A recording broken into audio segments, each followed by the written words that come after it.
to wherever you live.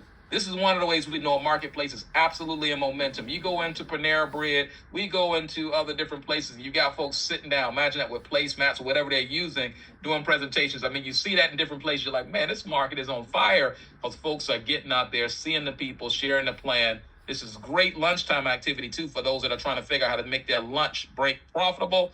This is definitely one of the ways. Anyone else? Hey, can I say something? I know it doesn't. Yes, sir. Absolutely. Go right ahead. So last week we had an event and we had about 75 people there, maybe 40 guests out of the 75.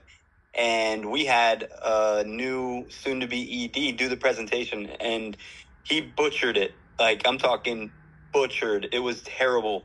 But we were able to come back because Marissa obviously started it, did the whole presentation on the membership. He came up talking about the money, and he just went blank. Like, I'm sure everybody has had this situation happen where it's like, holy shit, do we just like pull him out of there so we can go and help him?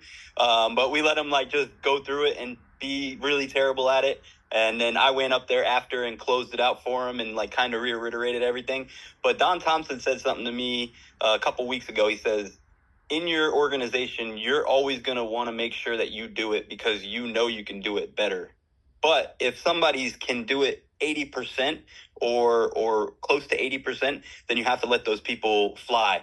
You know, I know Marissa's probably laughing because like when you do something wrong, your whole body gets hot.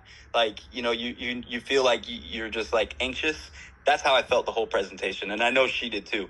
But we ended up getting like 12 people signed up, even though he butchered it. So it was still a great thing. But I think to wrap it, what I even wanted to say this for is you got to let your people be bad before they're good.